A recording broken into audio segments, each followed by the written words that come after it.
Good evening and welcome to a talk on happiness. And happiness is really another word for enlightenment. What we call enlightenment is really the knowing of our true nature, and our true nature is the nature we share with God. And God is pure, peaceful joy. The essence of God is pure, peaceful joy. Yet, how many of us can honestly say that we have a truly happy life? And if we were to look back on our lives and take a percentage factor, how much of our lives would we say we have been happy? And if you really are honest with yourself and you went around a room and asked people how much of their life they believe has been truly happy, you'd be quite surprised that at the startling low percentage factors, even people that you've thought are happy people would disagree. The truth is that when our journey away from God began, the moment it began, our unhappiness started because we forgot, and a journey away from God is simply we fell asleep. And so the minute it began, we became unhappy because we immediately started searching for the truth of what we were, and no matter or what we are, and no matter what we did, it left us unhappy. So we kept searching. Fact of the matter is, it happened in a holy instant, and we're already awake.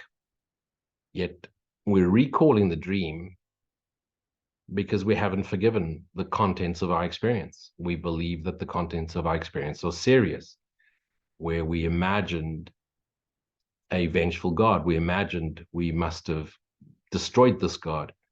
And then we got a sense of guilt for having committed a crime, an evil sin. And immediately we started imagining that whatever this God is that we have imagined is now going to punish us, destroy us. And so fear enters into our mind. And the minute there's fear, we're in resistance to what is. And we then want to, as we fractured off into billions of beings, billions of thought forms, thoughts that took form, thought forms that took physical form, excuse me, we then individually, not realizing we are one dreamer, we then, as localized individuals, or the appearances of localized individuals, then wanted to prove to God that we, the individual, is innocent and everyone else is guilty of trying to kill God and is guilty of treating us in a bad way. And we are victims of the world we see. And we are the way we are because of what others did to us. It was either our parents that made us feel abandoned or rejected or unworthy or not good enough. And subsequent to that, that experience kept playing out throughout our lives. But when our journey away from God ends, our journey to God begins. And what does that mean? Well, it begins in a myriad of ways, and it's very subtle in the beginning. It could be some form of spiritual awareness. It could be astrology or astronomy, or we learn about spirit and we learn about chakras and third eyes and kundalini and mantras and meditation. And that's just a gradual process. Of course, many people turn that into a living and they get stuck there, or they turn that into a habitual practice and they get stuck there. Worse of all, they identify with it. And so when our journey to God begins, there's moments of glimpses into eternity, and it brings us into a state of peaceful joy, only to be replaced the minute we think again, replaced by what? By fear, sin, and guilt, which translated into a simple word is unhappiness. And then we go on the inward path. As I said, the journey to God begins. And it's only when our journey to God ends, the journey towards God, which is an internal journey, closer than close, stepping in. Only then does our journey with God continue to extend eternally. Now, while we're in body-mind, we can move into a bridge consciousness where we start to understand our journey with God as an extension of his essential essence, his essential nature, a peaceful, joyous self. But until then, we're the ego speaking first, and there is nobody as miserable as and unhappy as spiritual people. And by far the worst of them are Course communities. Course in Miracles communities are generally on the outside, they seem to be really happy because they get together in communities and they do these workshops, and all hold hands and kumbaya and everybody hugs. But the minute they go home, they're just back to their miserable, unhappy ways. Why? Because they feel isolated, they feel different, they feel unique, they're deeply empathetic, and therefore they suffer. They suffer the emotions of a struggling world. Awakening to the essential nature of our true self, in other words, the atonement, at one-ment with God, is only halfway in our journey to becoming fully aware of the essence energy, the holy light of awareness, our essence energy, holy light of awareness that we share with our source, we share with our Christ mind as the Christ mind, for we are all the Christ mind. Contents of the Christ mind fractured off becomes one indivisible whole. And we share that with one indivisible source, God. The rest of our journey, while we appear in form, is integrating and merging the awareness of our essential nature, the knowing of our essential nature, into the infinite lightness of our being, of the being we are in God. And as the awareness of our essential nature merges into the infinite light of our awareness, the pure peace, the pure joyful peace, which is our eternal energy, which is God's eternal beingness, is all that remains. But by then there's no form, and by then there's no you and I. There's just essence energy ever extending. Now the fear is that we're going to be reabsorbed into God's light and lose our identity. And that's what most people fear, is they don't want to lose their identity. They don't want to lose their individual sense of self, egoic self. How is it that I know this? Is it, besides, I could be regurgitating someone's teachings, but how is it that I know? How do I know this? Well, the script is written in our holy memory. Our holy memory. We're one indivisible self, which abides in what appears to be 8 billion hearts, but it abides within us all. And how can anyone not know this unless they prefer to dream, unless they prefer the individuality, and they're searching for and seeking for happiness and peace in objectified desires and subjectified experiences? My search for the truth was the first thing I remember. As a young boy, age 4 or 5, I wanted to know, why am I here? It's just been built in. Obviously, if you go into the theory of multiple lives, then I've come through with this. I've been wanting to know the truth. And I was born with a horrible gift, which is a gift of memory, not only of the spirit world where we abide in, and multiple lives in between. People go, oh, I wish I had that. No, you don't. Because you yearn for the spirit world, which is nothing but short of boring and pointless, because of just a bunch of happy-go-lucky spirits completely bored out of their wits, not knowing why they're there, no idea of what they are, a sense of love all around them, but unaware of what that is, and stuck in that limbo, purgatory-like experience forever. There's no suffering in the spirit world, except the suffering of an angst, because we want to get to realizing what we are. But my search for truth has been unwavering since I can remember.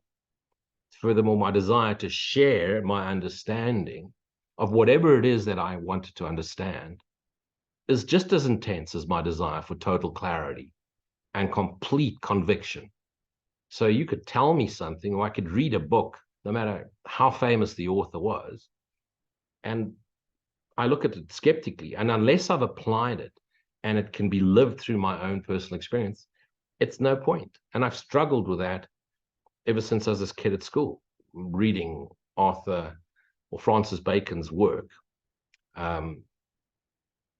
William Shakespeare work. I completely disagreed with the teachers on their perspective, what was written. Why? Ask me later who Francis Bacon was. I've only ever taught at the deepest level of my understanding. And I have no desire to teach what anyone has written, regardless of how famous or revered by their followers that author may be. I can only teach from my direct experience. Well, it's never authentic. And when I look upon the world of spirituality, all I see is deep, intense inauthenticity of a bunch of people desperately trying to sound like or act like or behave like what they imagine their guru, deity, or overlord should be. And all it comes across as is a fakeness, a sloppy fakeness of biblical distortion. The script is in our memory. What is the script? The script that's written in heaven is, you are my holy son, you've never sinned. The script written in the ego is, seek and do not find. Seek where you cannot find. Why is it that we so struggle with unhappiness? Because we think we think. My teachings have evolved, are constantly evolving, even to the point where I now contradict some of my earlier understandings. If you take Ken Wapnick's ladder to the at-one-ment, the atonement, at the lower levels of the ladder, we're speaking duality. I alone and you, and then I and Jesus, and then Jesus within me, and we then merge into right-mindedness and eventually bridge consciousness, and then there's just the Christ self, the extension of God's essential energy, ever extending as peaceful, joyous love. One, at the lower level, you could say there's us and God. At the next level, you could say there's us in God. And in the final level, there's just God ever extending, and God's extension energy is what we all are in the purest sense, without any physicality. Any teaching is in essence duality, because there's a teacher, there's a student, or the appearance of a teacher and a student. So any teaching is naturally a duality experience on the surface. The minute we open our mouths, it's a concession. The minute we open our mouths, it's not precise truth. So if it's not true, then is it a lie? No, it's a concession at the highest level of our understanding. And yet duality that stems from a place of love has a role to play insofar that it guides those who have just started on their inward journey towards God. Yet the minute you've joined with the self consciously, and our awareness is all pervading, consciousness, the realm of body, mind, thought, and form, and awareness is the realm of spirit, knowing itself, extending itself as God's eternal extension. And so duality plays a role insofar that it does guide us to the non-dual or unity awareness. Yet non-dual unity awareness, once it becomes our essential nature, fully in our knowing, then becomes what I try and put across. This is my current level. There's no levels in truth, but as a body-mind appearance, as a localization of our one true self, becomes the underlying foundation of what I teach. And I know that even this in time will go quieter. And will I stop teaching? No, there's no such thing as even an idea of retirement for me, because as long as I'm in form, I have a function here to do, and there's absolutely no point of hanging around while if I fully transcend, there's no point in hanging around. This is certainly not a joyful place to play. Joy isn't in the place. Joy is in the nature of our being. So why is it that we all struggle? And it's, again, our thoughts. If you look at yesterday's lesson 284, I can elect to change my thoughts. I can elect to change all thoughts that seem to hurt me. Why is it that we don't? It's because we think it's so difficult. I often hear people say, but it's so difficult. It's so difficult. Well, what's more difficult? Struggling, the disillusion of your fantasies, or applying discipline, gratitude, silent stillness, and observation with non-judgment and total acceptance of what is? In lesson 284, it says, when truth comes into our mind, in other words, I'm spirit, I'm free, I'm not as God, I am still as God created me. The world is an idea happening in my mind. I have done this unto myself. The world is a reflection of what I am. This truth is first to be said, to be accepted, to be shared amongst ourselves, with ourselves. Then it's to be repeated many times.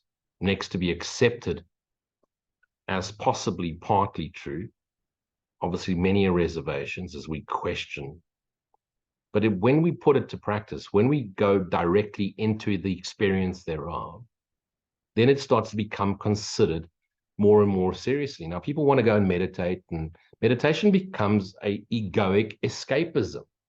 Yes, the mind goes into the void, but then it becomes devoid of the rest of integrating the knowing, the understanding into ourselves, which brings transcendence to the true self. And that's why I really am someone who promotes contemplation, silent state, and gratitude. Allow the thoughts to wander, but do not get trapped on the thoughts of the world, but really just bring yourself into the nature of self, the direct path. What am I? To whom does this appear? Who's witnessing this conversation? And then just allow the daily thoughts to come through and ask for clarity and conviction of understanding. And once you then go beyond this, the truth starts to become seriously considered more and more. And then once you recognize it and you're applying it and it gives you proof, then you accept it. Isn't that a better way to go than to read some ancient book written by whoever's written it? And you can quote huge scripts and passages and name the author and the page and the chapter and the verse. But there's a falsity being projected. Of course, there's many that are going to need you to be their savior and are going to bow down and worship you and kiss your feet and want to hug you. But you're going to feel empty anyway. We have to go beyond words. We have to go into understanding, and then we have to surrender the understanding for transcendence to happen. In lesson 285, and that's such an important lesson, is my holiness shines bright and clear today. What is our holiness? The awareness of self. Now, do you wake up expecting happiness? Because it's your inheritance. You're meant to expect yourself to be happy, which means when a thought comes that isn't, because remember, ego speaks first, and it's always going to drag you into conflict. So when the ego thought comes, it's no, thank you. Absolutely no, thank you. I'm not even going to investigate you, because I already know that all thoughts come from nowhere. And if I investigate the content of the experience or the content of the thought, I always get to nothing. So I'm not going to do it anymore because I've done it 1,000 times now. So I'm not going to investigate a single thought anymore. I already know there is no source to that thought. Is the source of everything, and I rather abide there. And then expectantly, in this abidance, expect the essence nature, my essential nature, which is peaceful joy, to flow from me. But it's only going to flow from you, and you're going to be aware of it when you apply it. Now, the only function we have in this world of dreams is to realize our essential nature. That's the only true purpose. And now the function, in order to get to this true unknowing, is we have to get rid of the obstacles to peace. And the only way we get rid of the obstacles to peace is through the practice of forgiveness. Now, at a lower rung of forgiveness is I forgive so that I can release it from myself. At the next level is I forgive because I realize the lesson that came with it, so I don't have to repeat it. At the next level, it's I forgive because nothing really happened. And at the final level is even forgiveness isn't true because it's the one illusion that ends illusion. There's nothing to forgive because why should I forgive myself or anything for just simply falling asleep and having a dream that never really happened? There's really nothing to forgive. And that's the preparation. So when the ego thought comes, it's such a faint, distant yak that you don't even pay attention anymore because you're unhappy because the ego is loud and you want to get rid of that sound, that it's just disappear into background noise and eventually just white noise and eventually just gone, so that the expectancy of your true nature to shine through and pour through needs to really flow in. But we all have an ethereal, a temporal calling in this world. And that is what we call our passionate nature, which is really our natural talented nature. It's our natural talent. It's what we're individually good at doing. Now it's individual. It comes up with a series of many talents that join with each other, which makes super talents. And these are our strengths, and our strengths are our need because we need to exercise them. And when we follow our natural humanistic passionate talents, we follow our careers or whatever it is what we love to do. In following that path, it's returning back to the source where we came from, because we left and created a physical, talented body-mind appearance in order to escape God's knowing. We now travel back following those breadcrumbs to the exact same knowing. And so we don't avoid the world of dreams, we pour ourselves back in. So the journey to knowing God is only halfway there. The journey with God is eternal, and the rest of the journey. Now we pour ourselves lovingly back into the world. But it means accepting our holiness. And if you accept your holiness, then aren't you embarrassed that you actually are a miserable git? Aren't you embarrassed that you're actually unhappy? Aren't you embarrassed that you actually aren't living your joyful, peaceful nature? Isn't it time that you do? Now, I know that sounds a bit harsh. Aren't you embarrassed? But we should be, because we should be the joyous light of awareness. We've been given the tool. We've been given this beautiful book called A Course in Miracles, which really brings us to the knowing of what our true self is, the knowing that we're the dreamer, which has split its mind. A part of the mind is dreaming the forgotten dream, which is then projected into physicality so that we can completely avoid looking at the secret forgotten dream, spirit world. And through forgiving in the dualistic physical world, we return consciously aware to the spirit world and realize it's all a dream, and immediately transcend to the right mind, realizing I let the world go, I let the spirit world go, I let all these concepts and ideas go, and I return to silent stillness, which is not an empty void, but is filled with spaciousness. And the spaciousness is filled with the joyous, peaceful essence energy. And that joyous, peaceful essence energy is the essence energy of our true self, which we share with our Creator and we extend with our Creator. And while we appear in form, we don't have to wait to return to the spirit world to do that. We don't have to wait to return to the right mind to do that. We don't have to wait to awaken to Christ's self and join with God to do that. We are in God. We've never left. We're activities of the dreamer's mind. Each one of us, in essence, takes full responsibility for being the dreamer and therefore being the self, which is our shared self with God. Christ reabsorbed back into God's infinite light. Christ is God's infinite light, ever extending. Christ is the kingdom of God in which love abides. And while we're here, we pour ourselves back in. Why aren't we doing this? Because we have this stupid idea that we're supposed to be all spiritual, and we see certain spiritual teachers constantly clasping their hands together, smiley, smiley, smiley, hallelujah, bless you all, Jesus, Jesus, Jesus. And we can't attain it. It's false to us, and we can't do it. It doesn't feel right.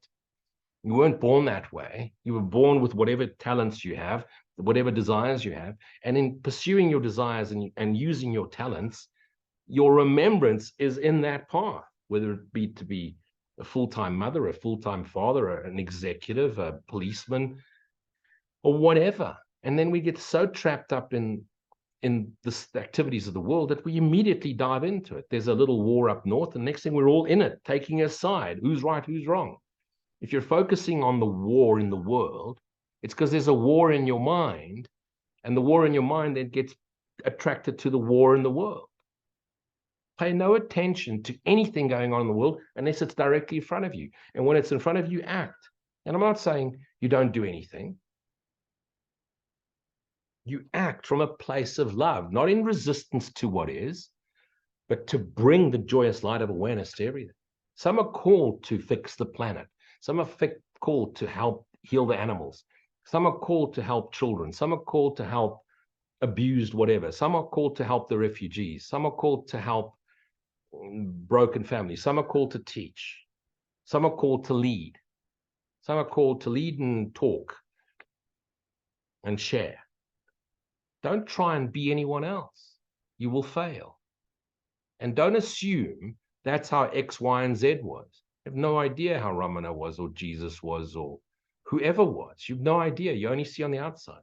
Like I say, go sit with your friends and ask them how many of them are truly happy, and you'll be surprised how wrong you are about who's really, truly happy.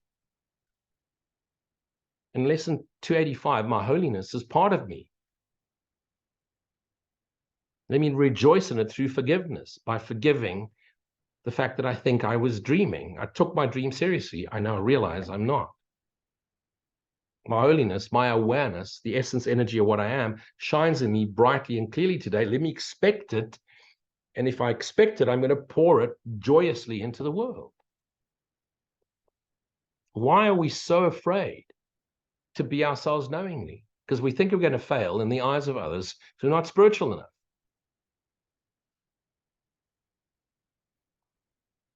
You've heard me say many a time, do not pay attention to your thoughts. Thoughts taking form as images. Do not pay attention to thoughts, forms that have taken physical form. Pay no attention. Seriously, why do you care what anyone thinks? Why do you care what you think? And why do you then care what anyone else thinks? Be yourself authentically. You want to have cigarettes? Have a cigarette. You want to have coffee? Have a coffee. You want to drink? Drink. Shag, marry, kill. Do the whole bang shoot. Some of the greatest teachers today are married. And why not? You don't have to be alone for the rest of your life. You don't have to be a vegan, librarian, only eat trees. Be whatever you want to be. It's just an act. But be consciously aware of what you are. And then pour that passionate nature, which you all have. Be the bringer of joy. Be the bringer of peace. You want peace, bring peace. You want happiness, bring happiness. You're all sitting there miserably, sitting at home, miserable, watching YouTube videos and watching more spiritual mumbo jumbo nonsense of all these holy, happy, smiley, smiley fuckwits. For fuck's sake, stop it now. Go and bring the light. Walk into the room, go learn jokes. If you have none, learn how to bring light, bring fun, bring yourself into it.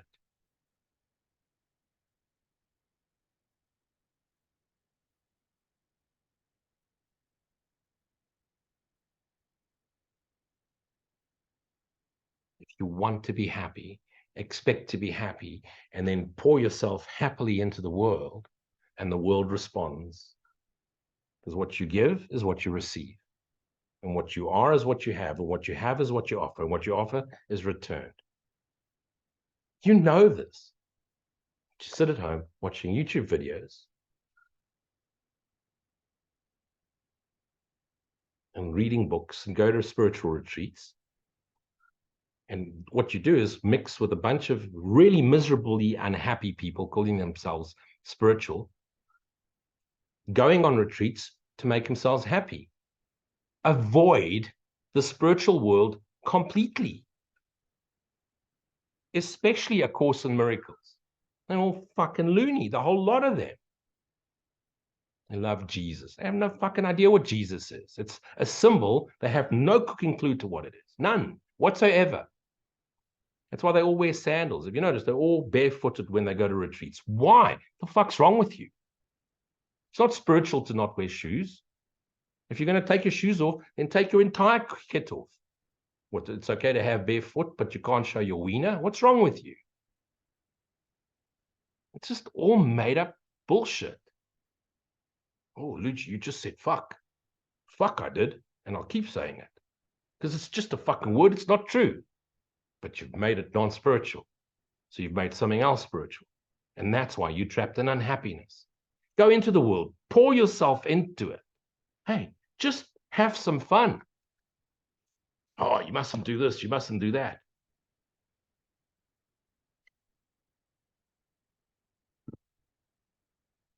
Fuck you and fuck that. Seriously, I mustn't do what? I'm happy. I have a shitload of fun. One of the greatest things I do is to speed my motorcycle. Those little blue lights can never catch you, especially not in South Africa.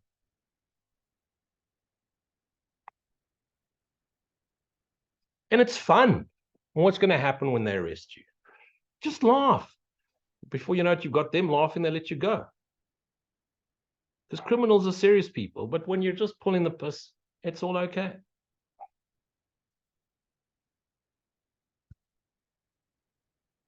It's time to be what you seek for. Don't search for, oh, Jesus, please hold my hand. You don't have a hand, and nor does Jesus. There is no Jesus, but there's a Christ within you. Be that knowingly.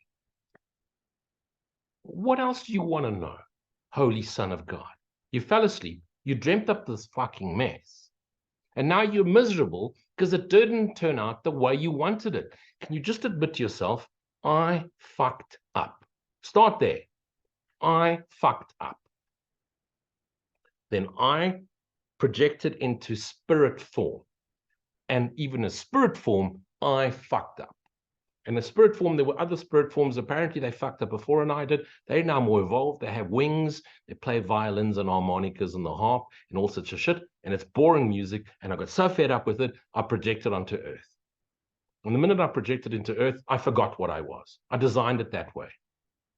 And since I got dropped on my head as a baby and mommy didn't feed me regular enough, and my dad was an arse and my mother was unavailable, I've been miserable ever since. And then my boyfriend was this, my girlfriend was that, and my lover was that, and my husband was this, and my wife was that, and my kids are this. And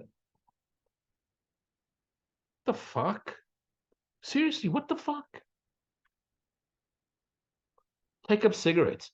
It at least gives you a little bit of a buzz, and for an instant every now and again, you're happier.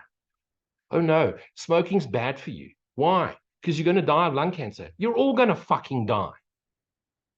What do you want to prolong it for? Do you want to remain in the dream for what? That's why. I would go right now if I could. If I could awaken to right now, I would. Just for feather silence. Except I haven't found someone to take care of my cats. Stop taking yourself so seriously. Stop expecting yourself to be miserable. Stop talking miserable. Stop looking miserable. Stop seeing miserable. Bring the joy back into the world through you, in whichever way you do it. How many spiritual people have you seen smoke? How many spiritual teachers have you seen smoke? Well, first of all, I'm not spiritual and I'm not a teacher. Just some fucking wild, crazy dude that likes talking on the YouTube because it's the only time I get any form of attention. I'm so miserable. I have no friends. And then I talk to a screen and no one talks back. If you believe that, then you're mad. Even more mad than I am. Let it all go. The love of God is the very essence energy that animates you. The fact that you're here, the love of God didn't animate you, but it's the essence energy, which is the truth of all of us. It animates the cigarette. You see, on the one end is Satan. He's just lit God's ass because God is in the tobacco too. And then I've just breathed. I now breathe the breath of life. And I exhale the Holy Spirit. There it is. I've just experienced God firsthand, closer than close. Make it up. Create a cult, a smoking cult. Have some fun with it. But have some fun with it. Why are you unhappy? Because you choose to remember shit. So the next time someone says to you, how much of your life has been happy? If you're present here now, all of it. There has been no past. No 20%, 30%, 40%, 50%. All of it here now, present. What is present? Presence is the essence energy of the self shared with our divine source. Presence is here now. What part of your life has been happy? All of it, Holy Son of God. What part of your life has been unhappy? None of it. But for a holy instant where you forgot not to laugh at this absurdity, and now you take it seriously and you want to be spiritual and you think you need to do nothing. Just be, observe, no resistance, look and smile and simply do nothing. Then be that knowing, that self-knowingly. Invoke the love of God you are. And through your talented nature, whatever it may be, pour it lovingly, consciously into the world. Expect nothing. Don't run away from it. Don't disconnect from it. All of it is you. And when you pour it lovingly, in the most fun and happy way you can, you become the essence energy which you share. And you become it not as in you now become it. You become it consciously, physically, as form, the formless primordial essence energy you are, simultaneously, because how can you be happy unless you are happy? And how can you share happiness unless it's the very core of what you are? Be that knowingly. And if you can't be that knowingly, be quiet. Be still. Be grateful. And it will come to you. It will come to you because it is you. You cannot not be the eternal, joyous lightness of being, even while you appear in form.